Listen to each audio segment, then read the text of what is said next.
আজকে আমার থাইল্যান্ডে প্রথম দিন। আর আমি আছি থাইল্যান্ডের রাজধানী ব্যাংককে। দেখতে পাচ্ছেন উঁচু উঁচু ইমারত, পরিষ্কার রাস্তাঘাট, পরিষ্কার ফুটপাত। একটা মজার বিষয় হচ্ছে যে এখানে এখন পর্যন্ত আমি 1 ঘন্টা যাবৎ হাঁটছি, এখন পর্যন্ত আমি একটা ময়লাও দেখতে পাইনি, ইভেন একটা প্লাস্টিকের বোতলও দেখতে পাইনি। আশ্চর্য, আর বাংলাদেশ হিসাবে এটা কখনো আশা করি নাই। এখানে নিশ্চয়ই অবশ্যই প্লাস্টিকের বোতল থাকা উচিত ছিল এখানে। Wow.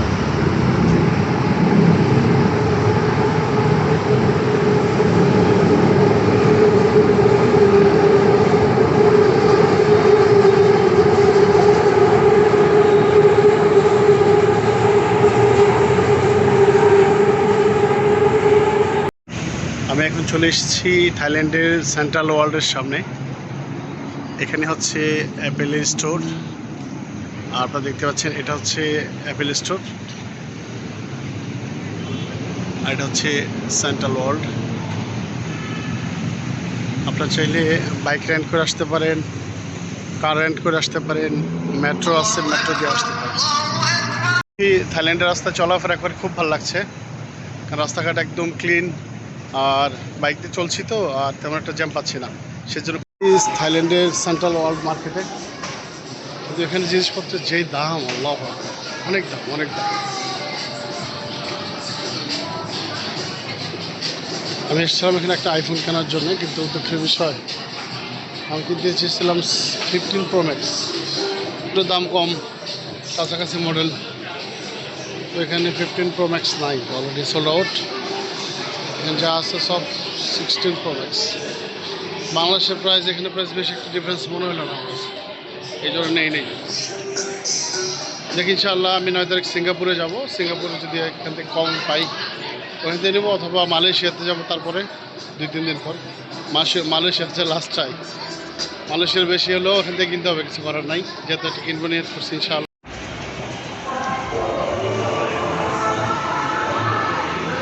কসমেটিক্স মার্কেট এখানে হেভি উন্নত, অনেক দামি দামি কসমেটিক্স। এখানে বাংলাদেশের মেয়েদেরকে যদি ছেড়ে দেওয়া যায় আর ক্রেডিট কার্ড দিয়ে যে কিনতে থাকো,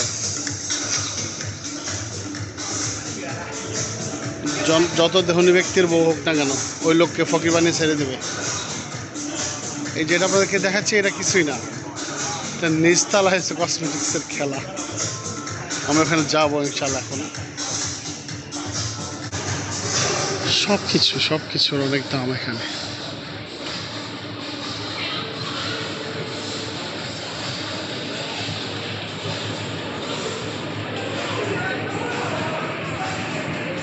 MLB, এখানে এত কাস্টমার কেন, একটু গিয়ে দেখতে হয়।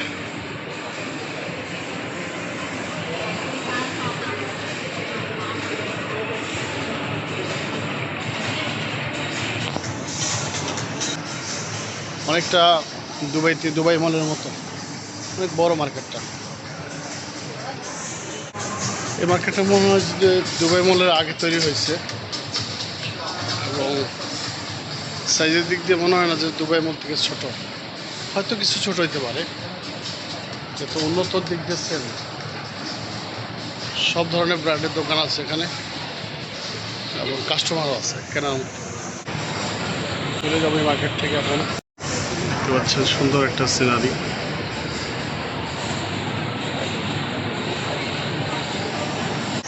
এই ধরনের মার্কেটে থাইল্যান্ডের যারা ধনী ব্যক্তিরা আছেন তারাই আসে, তাছাড়া সাধারণ পাবলিকের কেনাকাটা করার মতো না।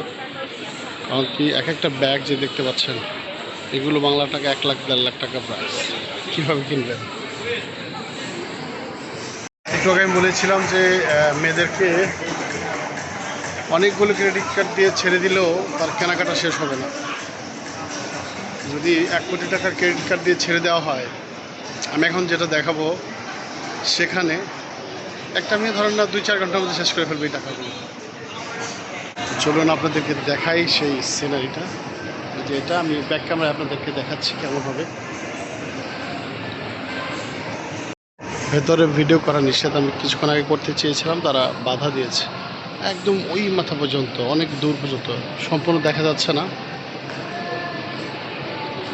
এখানে সব দামি দামি কসমেটিক্স, আর সব বড় বড় ব্র্যান্ডের, অরিজিনাল, কোনো ফেক কপি নেই।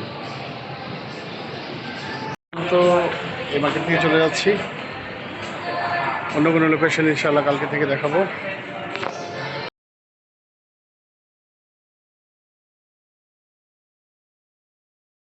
হাঁটতে হাঁটতে ক্লান্ত হয়ে গেছি।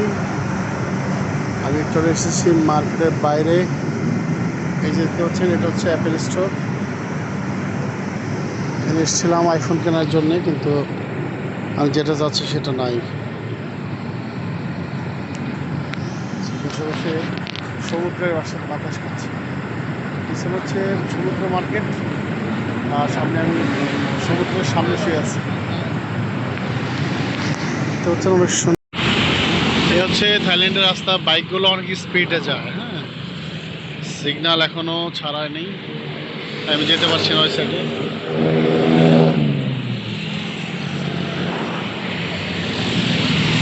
তো পুলিশের গাড়ির ডান পাশে লাইট নিভে বসে আছে। মনে হচ্ছে মেইন রোড, আর মেইন রোডের পাশে হচ্ছে হিন্দুদের একটা মন্দির, আর মেইন রোডের ঠিক উল্টা পাশে হচ্ছে একটা মসজিদ আছে, আর একটা পাকিস্তানি রেস্টুরেন্ট আছে, যেখানে আমি খাওয়া দাওয়া করলাম। তারপর এখন যাচ্ছি আমার হোস্টেলে। এখন রাত বাজে অলমোস্ট 11টা, 10:30, 11:15 এরকম। এখন সব বন্ধ হয়ে গেছে থাইল্যান্ডে, ব্যাংককে। আমি যতটুকু বুঝলাম, অনেক জায়গায় ঘুরলাম আজকে, রাতে মনে হয় তার বেশি একটা সজাগ থাকে না।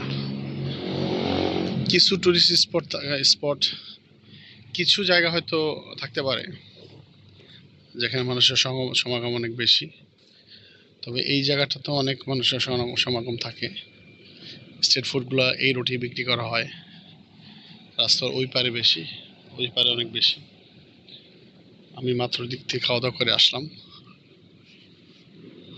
আমি যেই হোস্টেলটাতে সিট নিয়েছি সেটা হচ্ছে যে খুদি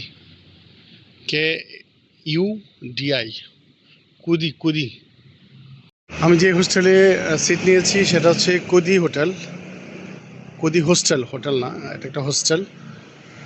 নিট অ্যান্ড ক্লিন, পরিষ্কার পরিচ্ছন্ন। আমি এখানে আসার আগে একটা রিভিউ দেখে এসেছিলাম যে স্টাফের আচরণ ভালো না, অপেক্ষা করতে হয় অনেক বেশি। তো আমারও কিছুক্ষণ অপেক্ষা করতে হয়েছে, আধা ঘন্টা ছিল না। একটা মেয়েই পুরো হোস্টেলটা চালায়। তো একদম খারাপ মনে হলো না, মোটামুটি ঠিক আছে, ব্যবহার একদম খারাপ না। আপনারা চাইলেও এই হোস্টেলটাতে থাকতে পারেন, কুদি হোস্টেল, হ্যাঁ, থাইল্যান্ডের ব্যাংককে। আর যে বিল্ডিংটা কিছুদিন আগে ভূমিকম্পে পড়ে গিয়েছে, এই এরিয়াতেই, এই সামনে, একটু সামনে হাতের বামে গেলেই। দোয়া করবেন আমি যেন সেফলি দেশে পৌঁছাতে পারি।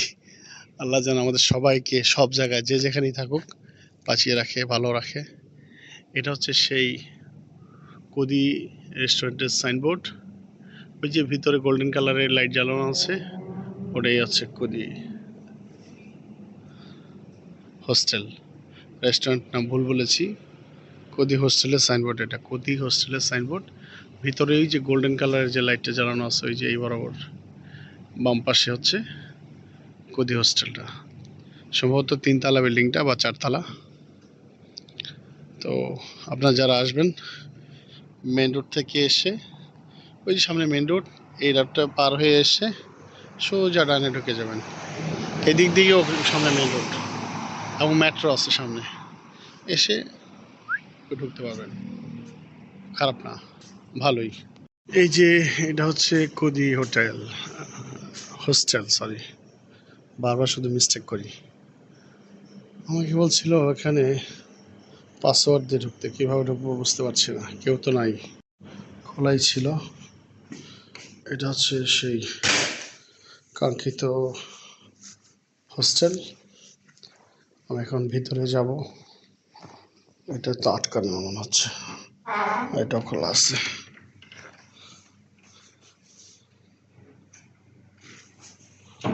এখানে জুতা রেখে উপর দিয়ে করতে হবে।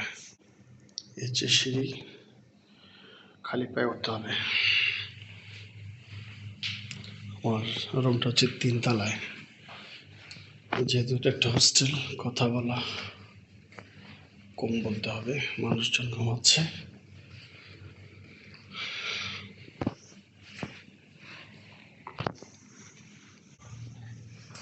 উঠতেছি 3 তলায়।